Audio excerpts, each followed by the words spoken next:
वक्त बदलता है फिर बदलेगा, सारा जहां अपना होगा। एक एक कॉन्सेप्ट पर पूरे शिद्दत से लगना होगा, बड़े बारीकी से समझना होगा। और फिर उसके बाद जिस तरीके से एपी का एक एक क्वेश्चन तुम बना लिए, ट्रिग्नोमेट्री का एक एक क्वेश्चन बना लिए बालक, जिस तरीके से पोलिनोमियल का एक एक क्वेश्चन बना लिए, बस कॉन्सेप्ट को बारीकी से सीख करके उसी तरीके से ट्रायंगल का भी एक एक क्वेश्चन बन जाएगा। बशर्ते इसके कॉन्सेप्ट को बढ़िया से डाइजेस्ट कर लेना है। आज का गोल हमारा क्या होने वाला है बालक? आज का गोल है कि हम लोग ट्रायंगल को स्टार्ट करने वाले हैं, है ना। स्टार्ट ट्रायंगल, आज हम लोग ट्रायंगल स्टार्ट करेंगे क्लास 10th का। और इसमें हम लोग आज का जो ट्रायंगल में भी जो बेसिक गोल है वो है कि थेल्स थ्योरम का प्रूफ देखेंगे। थेल्स थ्योरम पहले समझेंगे क्या होता है बारीकी से, उसके प्रूफ को देखेंगे, है ना। और उससे रिलेटेड इंपॉर्टेंट क्वेश्चंस करेंगे। कन्वर्स ऑफ थेल्स थ्योरम भी देखेंगे बालक, उसका भी प्रूफ हम लोग आज समझने वाले हैं। बड़ा ही मज़ा आने वाला है ना। एक नया सफ़र है ये बालक, और बड़ा ही इंपॉर्टेंट है। जो बच्चे ओलंपियाड का भी प्रिपरेशन करते हैं वो थेल्स थ्योरम उनके लिए काफ़ी इंपॉर्टेंट है, इसे सीखना चाहिए। क्वेश्चंस में, ट्रायंगल के क्वेश्चंस में, ट्रिग्नोमेट्री के क्वेश्चंस में ये थ्योरम तुरंत अप्लाई हो जाता है हायर क्लासेस में, है ना। और तुरंत अप्लाई होकर कॉम्प्लेक्स से कॉम्प्लेक्स क्वेश्चन को ये थ्योरम जो है बड़ा ही आसानी से सॉल्व करवा देता है। इसलिए ओलंपियाड वाले बच्चे के लिए भी ये बड़ा ही इंपॉर्टेंट वीडियो होने वाला है। गोल समझ गए? स्टार्ट करते हैं। सबसे पहले हम लोग थेल्स थ्योरम का स्टेटमेंट समझते हैं बालक। बड़ा ही आसान स्टेटमेंट है, ध्यान से सुनोगे। बोला ये गया है कि if a line is drawn parallel to the one side of a triangle.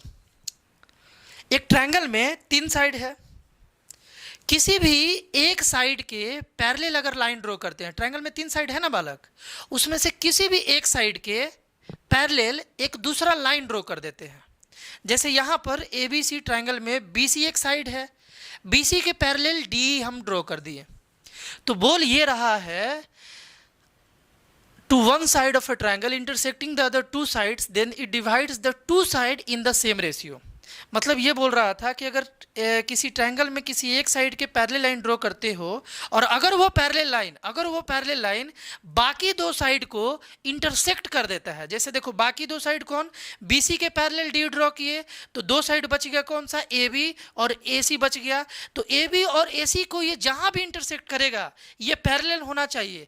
ये पैरेलल लाइन जो D है ये जहां भी इंटरसेक्ट करेगा ये दोनों साइड को सेम रेशियो में डिवाइड कर देगा। सेम रेशियो बोले तो बालक यहाँ से AD बाई DB जो है, देखो AD बाई DB जो है, AD बाई DB ये लाइन D पर डिवाइड कर रहा है। देखो ये वाला लाइन AB को D पॉइंट पर कट कर रहा है और AC को E पॉइंट पर कट कर रहा है। तो AD बाई DB जो है ना बालक, ये इक्वल हो जाएगा AE बाई EC के।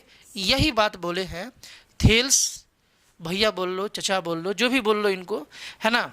टू प्रूफ, ये बात आज हम लोगों को प्रूफ करना है। ये तो बोल के निकल पड़े, हाँ निकल पड़े, अब नहीं है ना। लेकिन हम लोगों को प्रूफ करना होगा इसे, हम लोगों को बालक आज इसे प्रूफ करना होगा कि ये बात है। अच्छा, प्रूफ तो करेंगे। गिवन में क्या लिखेंगे बालक? यहाँ पर गिवन में क्या है, क्या बोला गया है? बोला गया है ट्रायंगल ABC, एक ट्रायंगल ABC है जिसमें, है ना, जिसमें बालक क्या है कि D जो है वो पैरेलल है BC के। बस इतना गिवन है कि D जो है वो BC के पैरेलल है। प्रूफ ये कर देना है कि AD बाई DB जो है AE बाई EC के बराबर होगा। और यही था बालक थेल्स थ्योरम का स्टेटमेंट। एक बार प्रूफ कर लेंगे और उसके बाद इस रिजल्ट को हर क्वेश्चंस में हम लोग यूज कर सकते हैं जहाँ पर भी ये यूज हो जाए, है ना। इसके प्रूफ को देखने के लिए बालक, समझने के लिए थोड़ा सा 9 का एक बेसिक कॉन्सेप्ट है, 2-4 मिनट के अंदर में उसे रिवाइज कर लिया जाए जल्दी से, तो तुम बेहतर समझ पाओगे। हम ये बोल रहे थे कि एल्टीट्यूड जानते हो ना, एल्टीट्यूड किसको बोलते हैं या हाइट किसको बोलते हैं? किसी भी ट्रायंगल में, किसी भी ट्रायंगल का एरिया निकालने के लिए बालक 1/2 इंटू बेस इंटू हाइट तुम यूज कर रहे थे 9 में 8 में, है ना। 1/2 इंटू बेस इंटू हाइट। तो हाइट किसको बोलते हैं?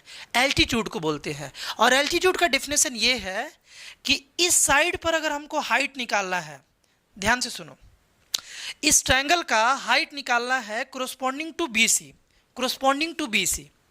BC के कोरोस्पोंडिंग अगर हाइट निकालना है बालक, तो BC के ठीक सामने वाले वर्टेक्स से हम लोग ड्रॉ कर लेंगे। क्या ड्रॉ कर लेंगे? परपेंडिकुलर ड्रॉ कर लेंगे। देखो ये हो गया हाइट, ये हाइट हो गया। एक ट्रायंगल में बालक तुमको रिवाइज कराते चले, तुम तो ये सब जानते ही होगे, है ना। एक ट्रायंगल में 3 हाइट होता है बालक, 3 एल्टीट्यूड होता है, 3 एल्टीट्यूड। तीनों साइड के कोरस्पॉन्डिंग एक एक एल्टीट्यूड ड्रॉ किया जा सकता है। जैसे एक ये हाइट हो गया, है ना बालक, एक ये हाइट हो गया, और एक बालक ये वाला हाइट हो गया, ये वाला हाइट हो गया। बात समझ में आ रहा है? तीनों हाइट को बारीकी से देखो। जैसे कि AC के कोरस्पॉन्डिंग, ये AC है, AC के कोरस्पॉन्डिंग अगर हमको हाइट ड्रॉ करना है तो AC पर एक परपेंडिकुलर डालेंगे। कहाँ से डालेंगे? AC के ठीक अपोजिट वाले वर्टेक्स से। यहाँ पर B वर्टेक्स है, B से यहाँ पर एक परपेंडिकुलर डाल देंगे तो AC के कोरस्पॉन्डिंग हम लोगों के पास हाइट आ जाएगा। BC पर हाइट डालना था तो इसके ठीक अपोजिट वाले वर्टेक्स से ड्रॉ कर दिए। AB पर अगर हाइट ड्रॉ करना है तो ठीक इसके अपोजिट वाले C से यहाँ पर एक हाइट ड्रॉ कर लिए। कोई दिक्कत बालक? 3 एल्टीट्यूड हो सकता है। लेकिन एक बात इंपॉर्टेंट ये है कि तुमको अगर एरिया निकालना है 1/2 इंटू, है ना, बेस इंटू हाइट। अगर हम इसको बेस लेते हैं AC, तो क्या बालक हम इसको, मान लो इसको हम D बोलते हैं, इसको E बोलते हैं, इसको F बोलते हैं, तो क्या हम हाइट AD लिख सकते हैं क्या?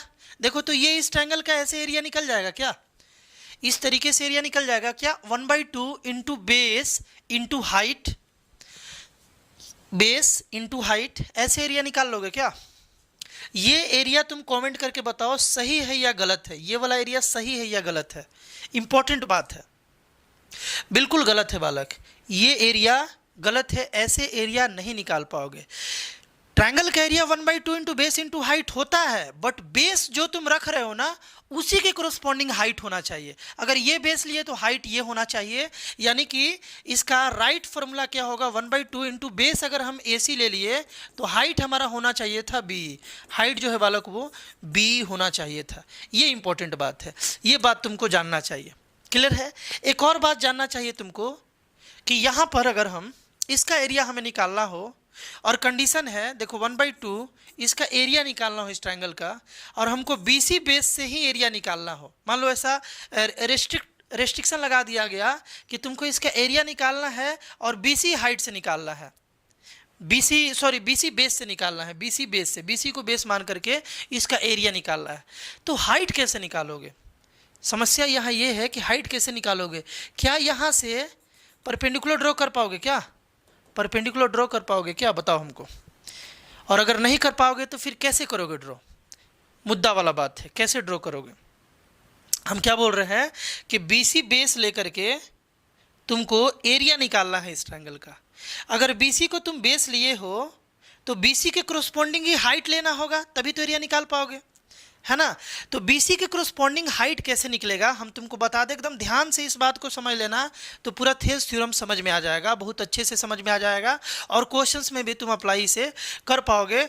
हम ये बोल रहे थे कि, हम क्या बोल रहे थे, ध्यान से सुनना, कि BC को अगर बेस लेकर के, BC को अगर बेस लेकर के तुमको यहाँ पर परपेंडिकुलर ड्रॉ करना है तो BC के ठीक अपोजिट वाले वर्टेक्स पे जाना होगा, एंड डेट इज A, है ना। BC के ठीक अपोजिट वाले वर्टेक्स मतलब कि A से यहाँ पर परपेंडिकुलर ड्रॉ करोगे, नहीं हो पाएगा तो वैसे केस में क्या किया जाता है बालक कि BC को थोड़ा एक्सटेंड कर दिया जाता है ना। परपेंडिकुलर का मतलब होता है उस पॉइंट से उस लाइन पर सबसे शॉर्टेस्ट डिस्टेंस, है ना। यहाँ से परपेंडिकुलर ड्रॉ करना है BC पर, तो इस पॉइंट से इस लाइन पर जो सबसे शॉर्टेस्ट डिस्टेंस होगा डेट इज परपेंडिकुलर। अब वो शॉर्टेस्ट डिस्टेंस कैसे आएगा, उसके लिए हम लोगों को बालक BC को थोड़ा सा प्रोड्यूस करना होगा। अब यहाँ से बालक आराम से हम लोग एक परपेंडिकुलर डाल सकते हैं। लेट इसे हम लोग D बोल देते हैं, D बोल देते हैं, है ना, D बोल देते हैं। तो ध्यान से सुनना, BC को हम थोड़ा सा एक्सटेंड कर दिए, अब इस पॉइंट और इस लाइन के बीच में परपेंडिकुलर डिस्टेंस निकाल लिए, यही बालक यहाँ पर हाइट हो गया। तो एरिया हो जाएगा 1/2 इंटू BC इंटू AD। इसका मतलब ये तुमको समझ में आना चाहिए कि जो हाइट है ट्रायंगल का वो ट्रायंगल के बाहर भी हो सकता है। ट्रायंगल का जो हाइट है, देखो ABC ट्रायंगल था, इसका जो हाइट है ना, BC के कोरस्पॉन्डिंग, BC साइड के कोरस्पॉन्डिंग वो ट्रायंगल से बाहर हो गया, है ना। मतलब कि हाइट जो है वो ट्रायंगल से बाहर भी हो सकता है, ये बात का तुम्हें ध्यान रखना है। बस कंडीशन ये है कि जिस साइड पर निकालना है हाइट, जिस साइड के कोरस्पॉन्डिंग हाइट निकालना है उसके अपोजिट वर्टेक्स से उसी साइड पर परपेंडिकुलर आना चाहिए, डेट इज शॉर्टेस्ट डिस्टेंस आना चाहिए, वही हाइट होता है। अगर निकल पाए शॉर्टेस्ट डिस्टेंस तो ठीक है, नहीं तो फिर उस साइड को हम लोग प्रोड्यूस करके उस वर्टेक्स से वहाँ परपेंडिकुलर डाल दिया करते हैं। बात क्लियर है ना? तो ये अगर बात समझ गए, इंपॉर्टेंट बात था बालक, है ना? ये बात क्या था? इंपॉर्टेंट बात था। इसे नोट करो, बहुत सारे अच्छे लेवल वाले ओलंपियाड वाले क्वेश्चंस में भी इस कॉन्सेप्ट का यूज किया जाता है ना? इस कॉन्सेप्ट का बालक यूज किया जाता है, तो इस कॉन्सेप्ट को एकदम अच्छे से समझोगे। ना समझ में आया हो तो वीडियो को रिवाइंड करके देखो और इसे नोट बना के अपने कॉपी में लिख लेना। और दूसरा बात, एक और 9 में तुम्हें पढ़ना था, नहीं भी पढ़े होगे तो यहाँ समझ जाओगे, हम प्रूफ अभी तुमको समझा देंगे। ध्यान से सुनो, कॉन्सेप्ट ये है, देखो हम इसको ए बी सी और डी बोलते हैं। कॉन्सेप्ट ये है, नोट कर लोगे इसे भी, ये 9 में तुम्हें पढ़ना था। Triangles which are on the same base, है ना? and between the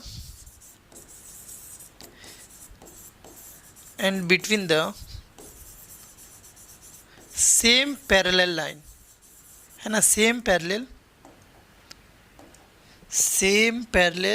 line, है ना? same parallel line having equal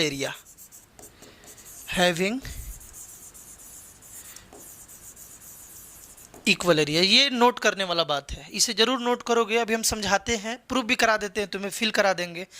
triangle which are on the same base, जैसे यहाँ पर दो ट्रायंगल तुमको दिख रहा है, एक ADC दिख रहा है, देखो ADC एक ट्रायंगल है, और एक BDC ट्रायंगल दिख रहा है।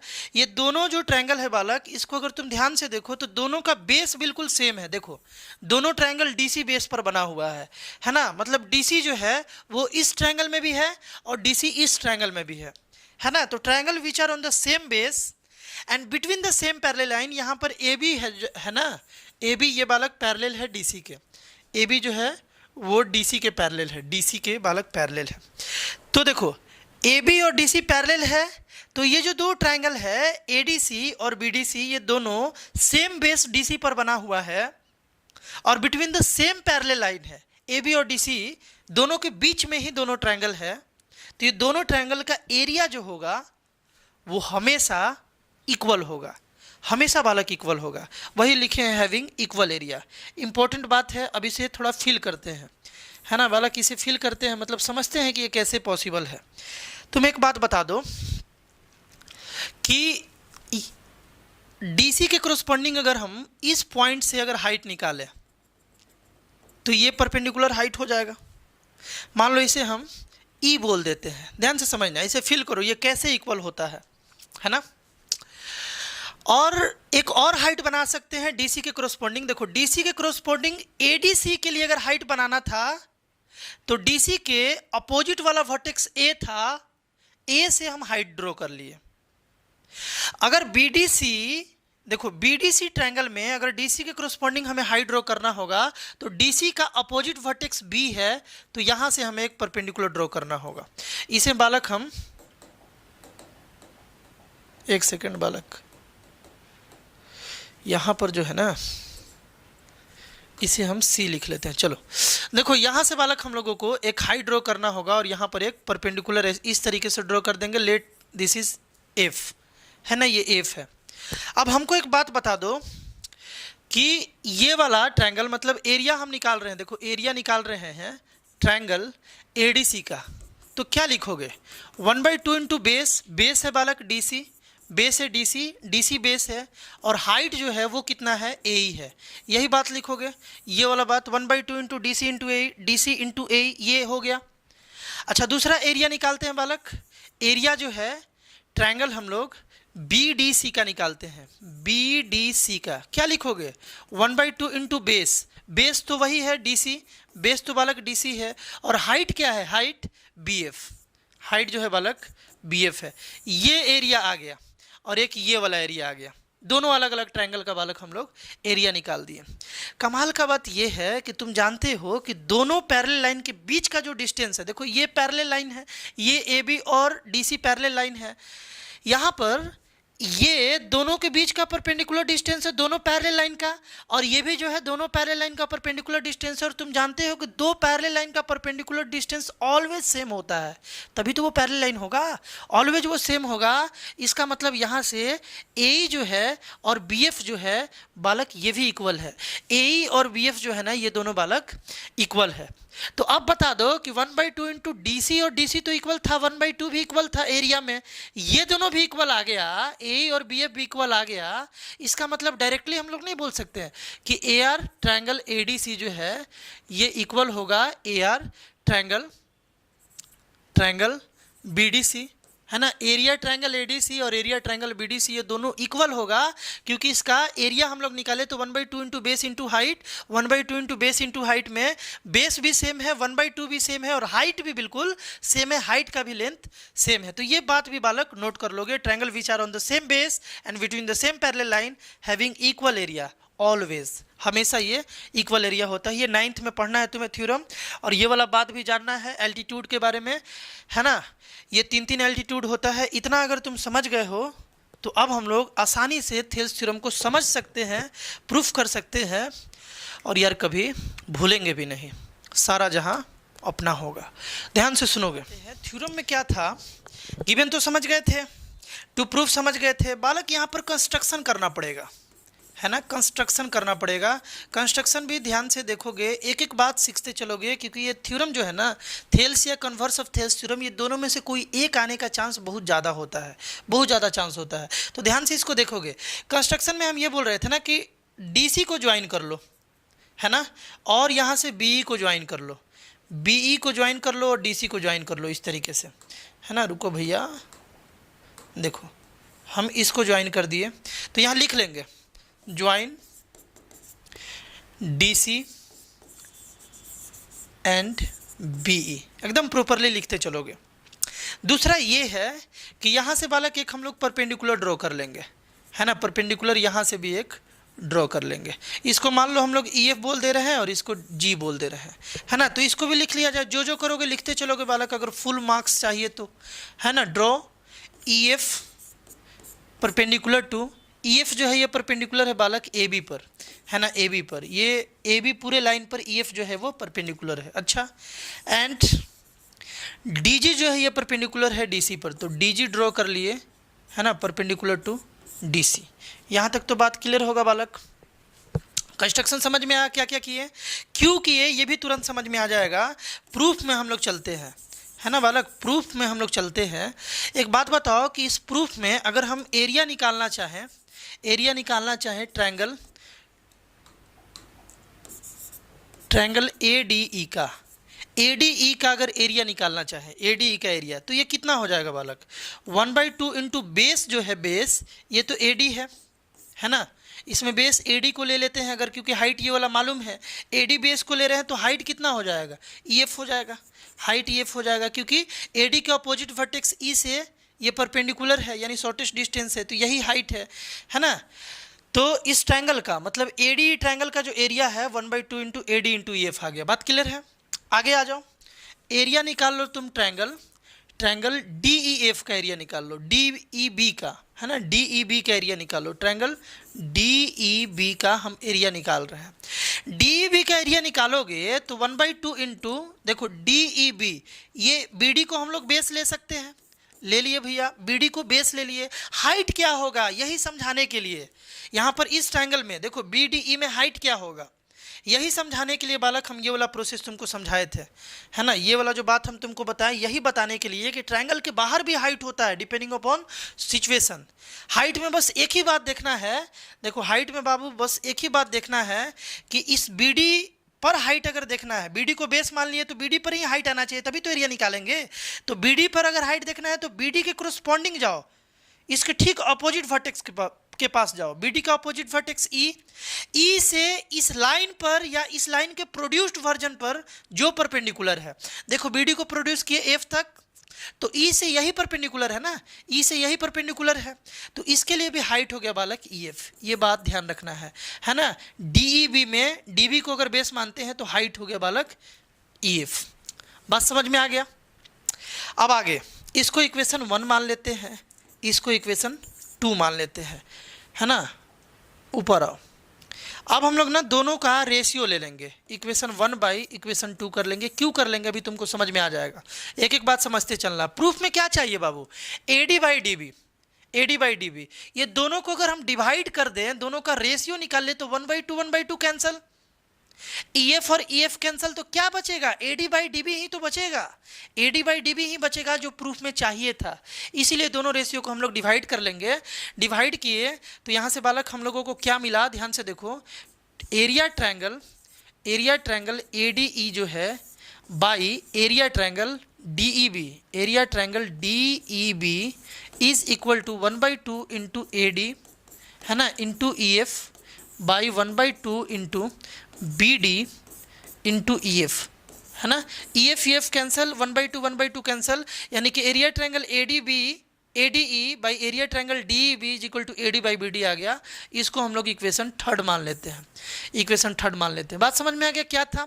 उसी तरीके से बालक, उसी तरीके से ट्रायंगल के इस साइड भी कर लिया जाए, सेम इसी तरीके से, है ना। ट्रायंगल के इस साइड क्या किया जाए, यहाँ बना लेते हैं। देखो ध्यान से देखो, यहाँ बना लेते हैं, ट्रायंगल दिख रहा है ना अच्छे से, और नीचे कर देते हैं इसको। यहाँ देखो, यहाँ देखोगे, इन द सेम वे हम लोग एरिया निकाल रहे हैं ट्रायंगल का, एरिया ट्रायंगल हम लोग निकाल रहे हैं एडीई का, फिर से लिख ले रहे हैं एडीई का, एडीई का।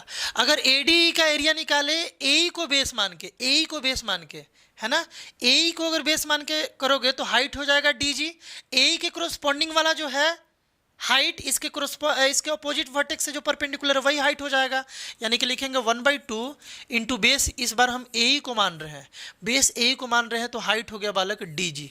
ये बात समझ में आ गया, हाइट डीजी हो गया, हाइट जो है वो क्या हो गया बालक, डीजी हो गया, है ना। अब देखो एरिया ट्रायंगल क्या, एरिया ट्रायंगल क्या, इस बार हम लोग डीईसी को ले रहे हैं, है ना, एरिया ट्रायंगल डीईसी को ले रहे हैं, तो 1/2 इंटू बेस ईसी को अगर मानते हैं, देखो बेस ईसी को मानते हैं तो अपोजिट वर्टेक्स से परपेंडिकुलर इसके एक्सटेंडेड वर्जन पर डीजी है, तो हाइट वालक डीजी हो गया, है ना।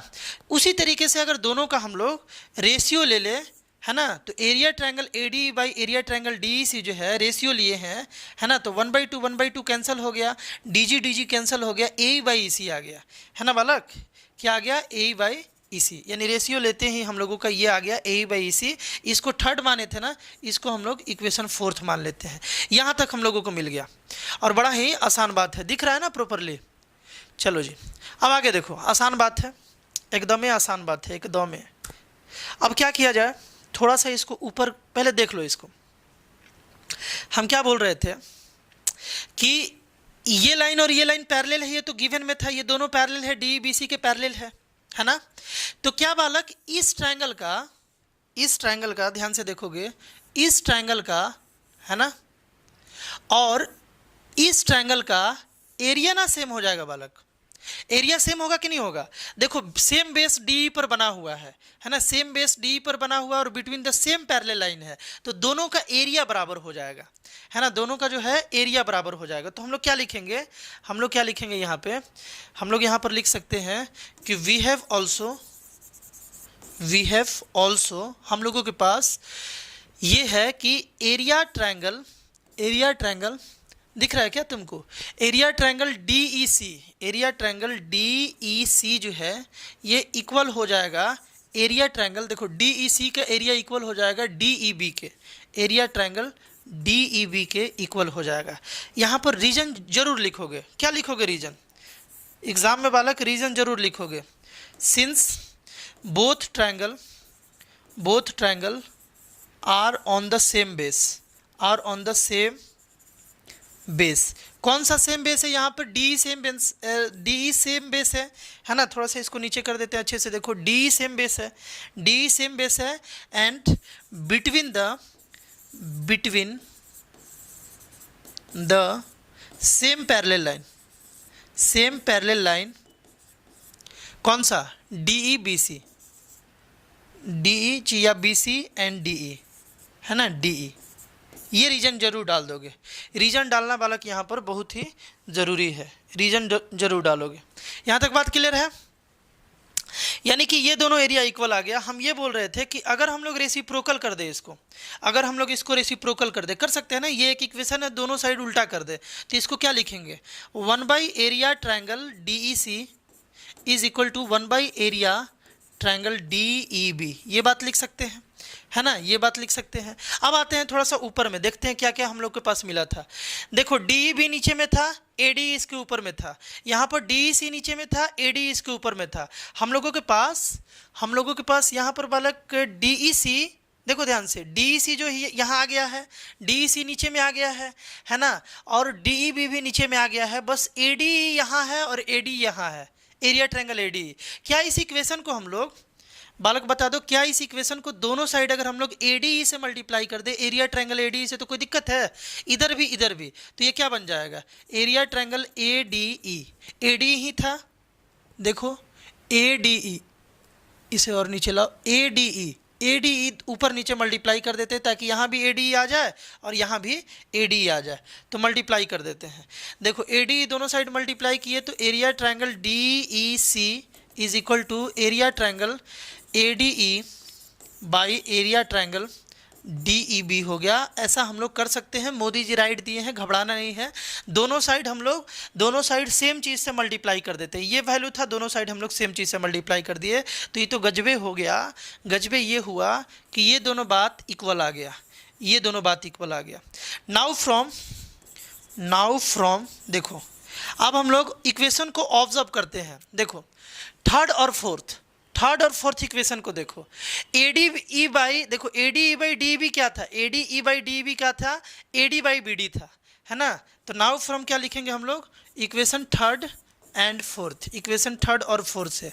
देखो इसके जगह पर हम लोग क्या लिख सकते हैं, ADE बाई DEC के जगह पर क्या लिख सकते हैं, लिख लो, ADE बाई DEC के जगह पर लिख सकते हैं AE बाई EC, लिख लेते हैं, है ना, AE बाई EC यहाँ लिख लिए, AE बाई EC, इसके प्लेस पर AE बाई EC लिख लिए, और इसके प्लेस पर क्या लिख सकते हैं, ADE बाई DEB के जगह पर ADE बाई DEB के जगह पर बालक AD बाई DB, क्योंकि AD इसके बराबर AD बाई BD था, तो इसको लिख लिया जाए, है ना, इसके जगह पर ये लिख लिया जाए AD बाई DB या BD, है ना, DB या BD।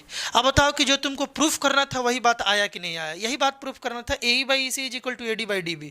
देखो प्रूफ में बालक आते हैं, AD बाई DB जो है ये प्रूफ करना था AE बाई EC के इक्वल क्या प्रूफ करना था, AD by DB, AE by EC के इक्वल AD बाई DB जो हमें प्रूफ करना था, लिखेंगे हेंस प्रूफ्ड।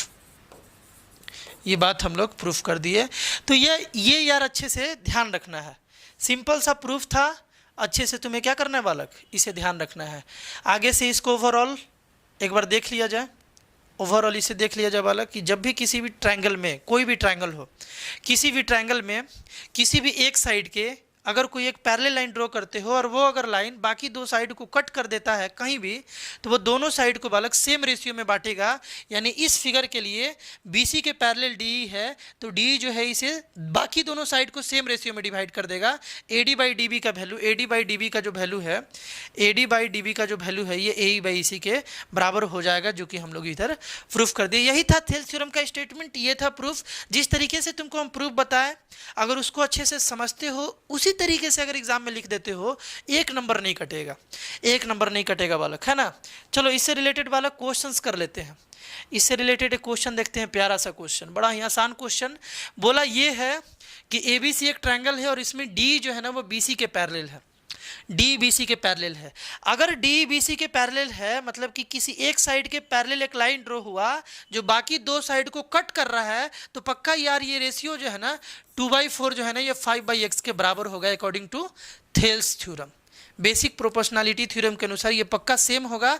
x का वैल्यू हमें निकालना था, x को इधर लाते हैं, 2x इज इक्वल टू 5 × 4, है ना। x का वैल्यू आ गया 5 × 4/2, ये दोनों बालक कट गया, x का वैल्यू कितना आ गया 10। तो यार बड़ा कमाल का थ्योरम होता है। x का वैल्यू कितना आ गया बालक, है ना। जब भी ऐसा तुमको सीन दिख जाए तो हमेशा थेल्स थ्योरम बालक अप्लाई कर सकते हो, कोई दिक्कत नहीं है। बस किसी एक साइड का पैरेलल लाइन मिल जाए और बाकी दो साइड को वो कट कर दे तो हमेशा ये वाला कंडीशन हो जाएगा, हमेशा होगा, कोई दिक्कत। अब ये बड़ा ही इंपॉर्टेंट क्वेश्चन, एनसीईआरटी का ये क्वेश्चन है, 10th एनसीईआरटी का बालक ये क्वेश्चन है। और इससे रिलेटेड ये हम तो सलाह देते हैं कि पहले इसका प्रूफ समझ लो और उसके बाद इसे रट जाना, है ना, इसे रट जाना, इस क्वेश्चन को ही रट जाना। बहुत ही ज़्यादा यूज आता है ओलंपियाड लेवल के क्वेश्चंस को भी बनाने में या नॉर्मल क्वेश्चंस बोर्ड के लिए भी बनाने में इस क्वेश्चन का बड़ा यूज आता है ना। किसी किसी बुक में इसे कोरोलरी दिया हुआ है, इसे कोरोलरी लिख करके दिया हुआ है। वैसे ये एनसीईआरटी का क्वेश्चन है। क्वेश्चन में ये था कि if in A triangle ABC, जैसे एक ट्रायंगल बना लिया जाए, एक ट्रायंगल बना लिया जाए, बस प्रूफ ही तक देर था बालक, अब क्वेश्चन जल्दी जल्दी बनेगा, है ना। बोला कि एबीसी एक ट्रायंगल है तो इसे लेट कर लिया जाए, ये ए है, ये बी है, ये सी है।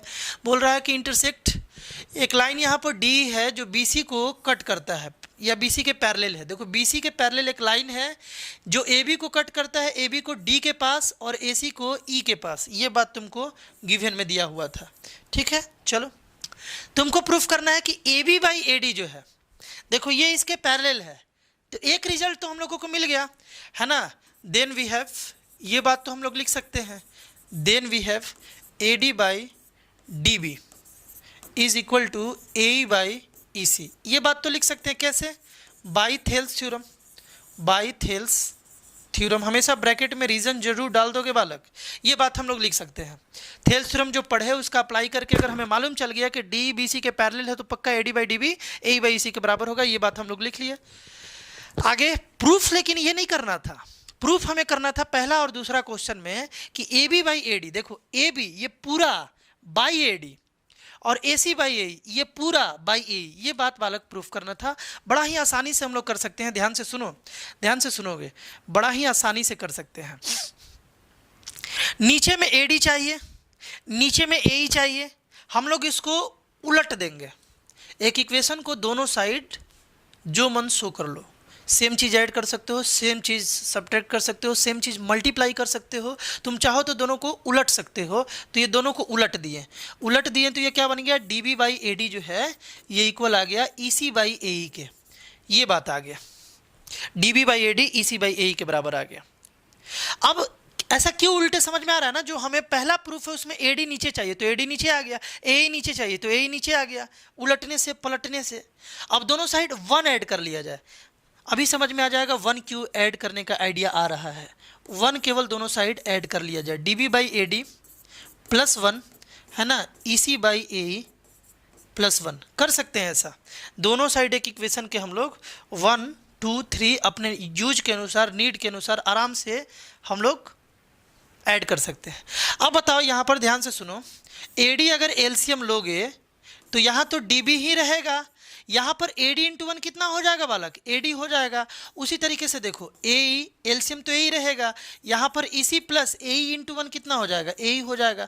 बात क्लियर है ना। अब हमको तुम बता दो, इस ट्रायंगल को देख करके घूर घूर कर देखो और बता दो कि D B plus A D कितना होगा।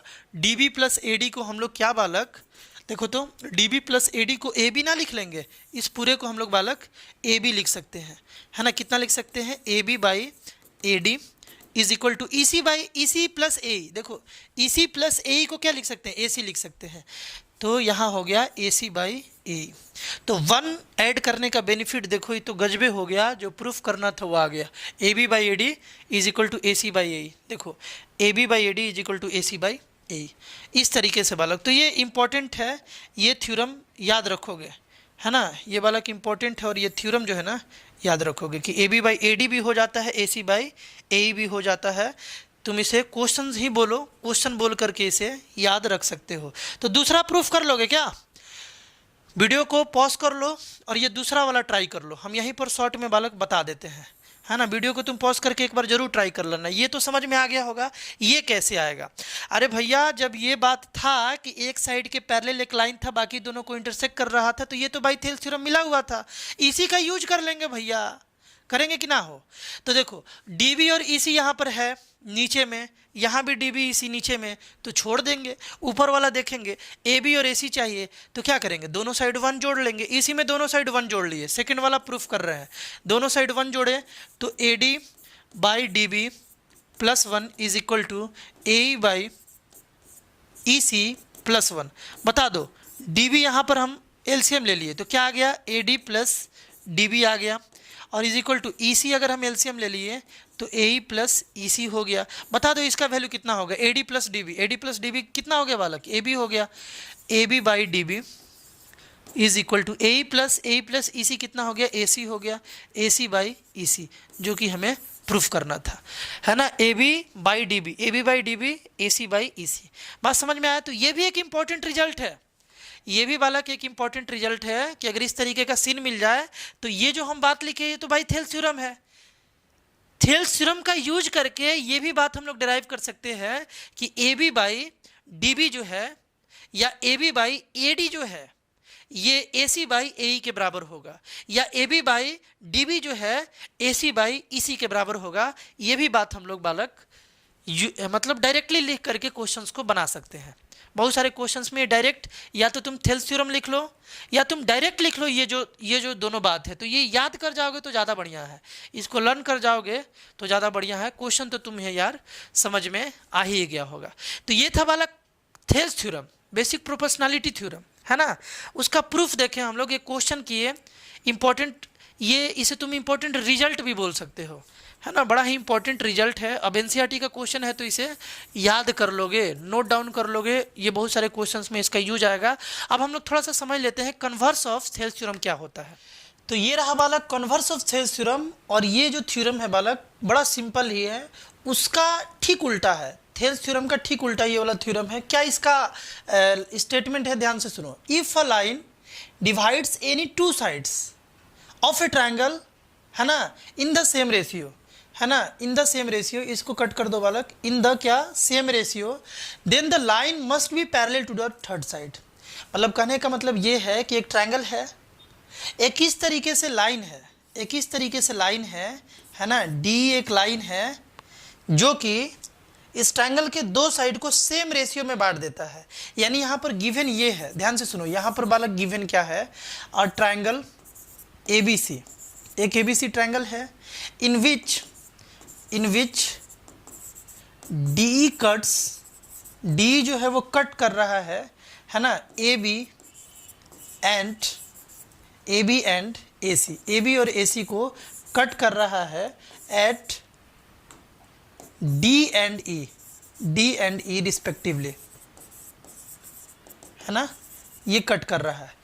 ये जो लाइन है डी, ये ए बी को डी पर कट कर रहा है और ए सी को ई पर कट कर रहा है, ये गिवन में है, सच डैट, ये भी गिवन में है, इस तरीके से कट कर रहा है कि A D by D B जो है ना ये इक्वल है ए ई बाई ई सी के। स्टेटमेंट पढ़ो क्या लिखा हुआ है, if a line divide any two sides of a triangle, किसी भी दो साइड किसी ट्रायंगल का इन द सेम रेशियो में डिवाइड कर दिया, यानी कि A D by D B का वैल्यू जो है वो ए ई बाई ई सी के बराबर आ गया, then the line must be parallel to the third side. मतलब टू प्रूफ में क्या करना है, तुमको प्रूफ में क्या करना है, ये दोनों को डिवाइड कर दिया तो थर्ड साइड बी सी हुआ, तुमको प्रूफ करना है कि जो डी है ये पैरेलल होगा BC के, डी जो है DE ये पैरेलल होगा BC के, डी को अच्छे से लिख लो यार, डी जो है ये BC के पैरेलल होगा, ये बात प्रूफ कर देना है। एक बार इसके बारे में सोचो जरूर, वीडियो को रोक लो और सोचो, है ना, और उसके बाद ही सोल्यूशन देखो, मज़ा आएगा। उसके बाद बालक अगर सोल्यूशन देखते हो तो क्या होगा, मज़ा आ जाएगा, है ना। अरे भैया हटो ना, अब देखो बता रहे हैं इसको, ध्यान से सुनो, ध्यान से सुनना। यहाँ पे गिवन समझ गए क्या दिया हुआ है, फिगर देख लिए, टू प्रूफ क्या करना है ये भी समझ लिए। प्रूफ में हम लोग बालक यहाँ पर लिखते हैं, ध्यान से सुनना, कि अगर पॉसिबल हो, इफ पॉसिबल अगर संभव है, देन लेट डी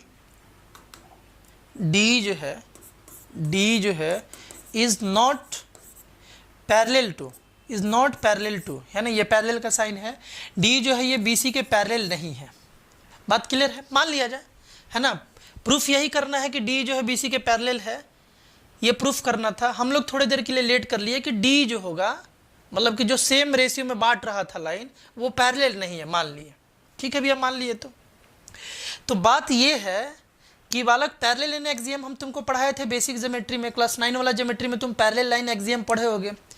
ये एक लाइन है BC और D एक पॉइंट है, BC एक लाइन है और D एक पॉइंट है। तो यार इस पॉइंट से एक ऐसा लाइन तो जरूर होगा जो BC के पैरेलल होगा, BC के पैरेलल एक लाइन तो जरूर होगा ना जो D से पार कर रहा होगा, है ना। तो वही बोले कि अगर पॉसिबल है तो D जो है वो BC के पैरेलल नहीं है, देन क्या लिखोगे, then there must be another line, कोई ना कोई दूसरा होगा, मस्ट बी अनदर लाइन, कोई दूसरा लाइन होगा, अनदर लाइन। और मस्ट इसलिए यूज किया गया क्योंकि एकदम होगा ही पैरेलल इन एक्सियम के तहत, है ना। Then there must be another line, let मान लिया जाए कि वो DF है, D ना हो के क्या है बालक, DF है, ये मान लिया जाए, D ना हो के DF है। Let DF must be another line, let DF parallel to BC, BC के पैरेलल एक अनदर लाइन होगा, उसको हम लोग लेट कर लिए DF। बात क्लियर है। अब देखो अगर DF जो है ये BC के पैरेलल है, ये बात अगर है, देन हम लोगों के पास क्या होगा, अगर DF BC के पैरेलल है तो according to Thales theorem AD by देखो ध्यान से सुनना, बड़ा आसान थ्योरम है, AD बाई DB जो है, AD बाई DB, इसको यार अच्छे से लिखो भैया,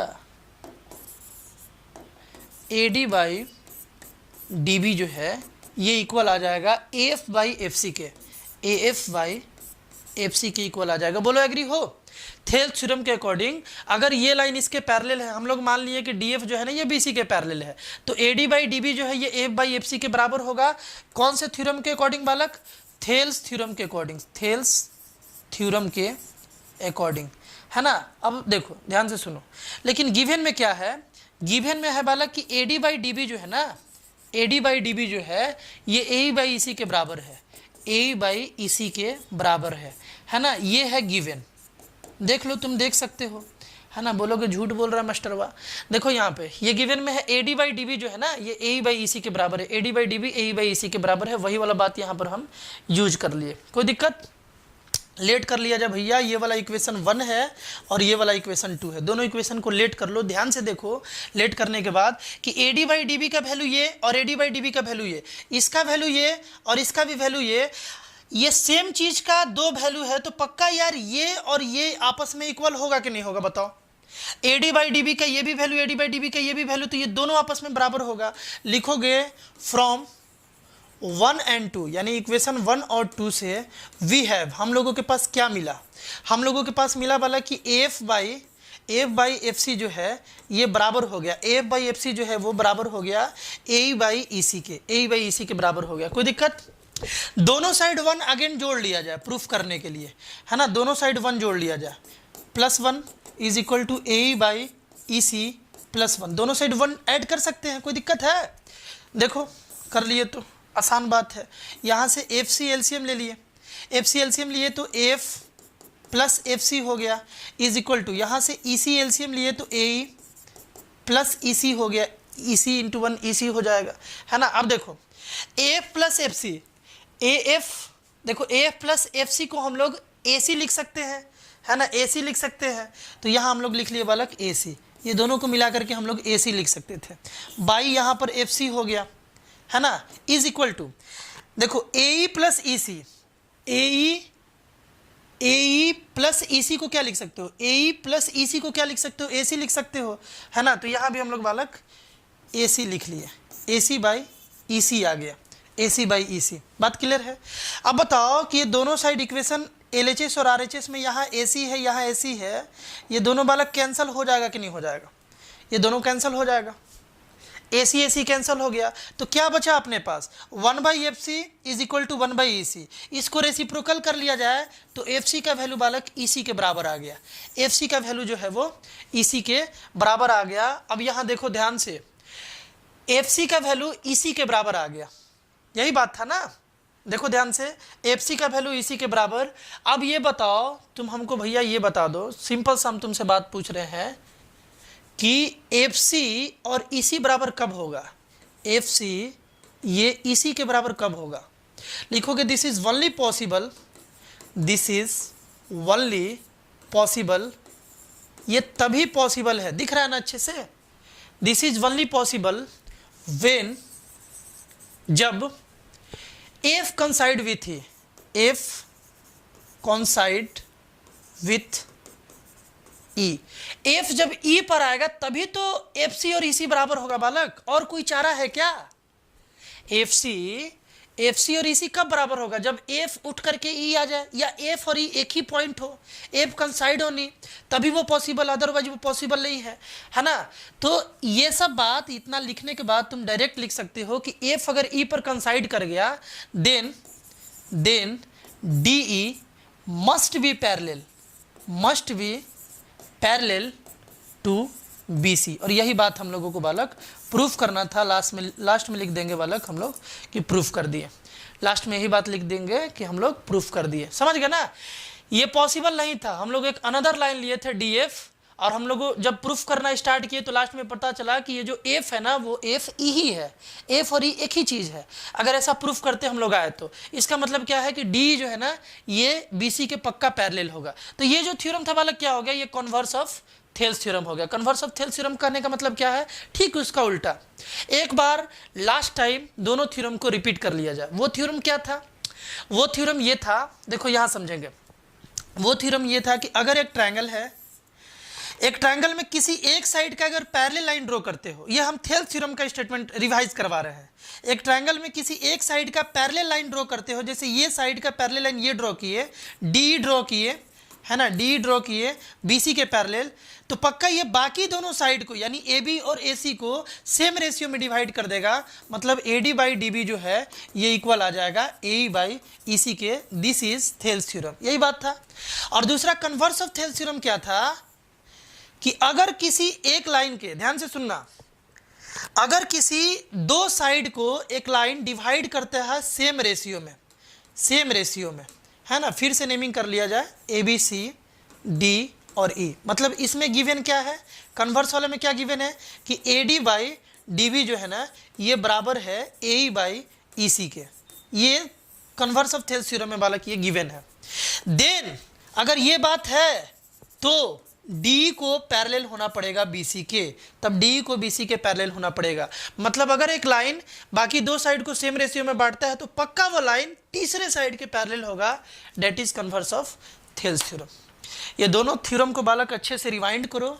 ये रहा अपना थेल्स थ्योरम, है ना, ये थेल्स थ्योरम को अच्छे से रिवाइंड करो। इसका प्रूफ देखो, प्रूफ भी तुमको अच्छे से बताया गया है। वीडियो को रिवाइंड करो, अच्छे से प्रूफ को देखो, समझो। एक एक बात तुम्हें आना चाहिए इस प्रूफ में, एक एक बात का। देखो इतना डिटेल में हम लोग पहले नहीं बताते थे कि हाइट बाहर भी हो सकता है ट्रायंगल का, ये वो। आजकल क्या कर रहा है ना कि थ्योरम को दे रहा है, थ्योरम का प्रूफ भी दे रहा है, और तुमसे कहीं पर सर्कल करके कहीं पर अंडरलाइन करके पूछ दिया कर रहा है कि यहाँ पर ये हाइट कैसे हो गया। तो क्या बताओगे? तुमको एक्सप्लेन करने आना चाहिए। डेट्स वाई पूरा डिटेल में इस चीज़ को हम बताया है आजकल के क्वेश्चन पैटर्न को देख करके। नहीं तो पहले तो हम लोग डायरेक्ट यही बताते थे कि ये हाइट हो जाएगा, मान लो।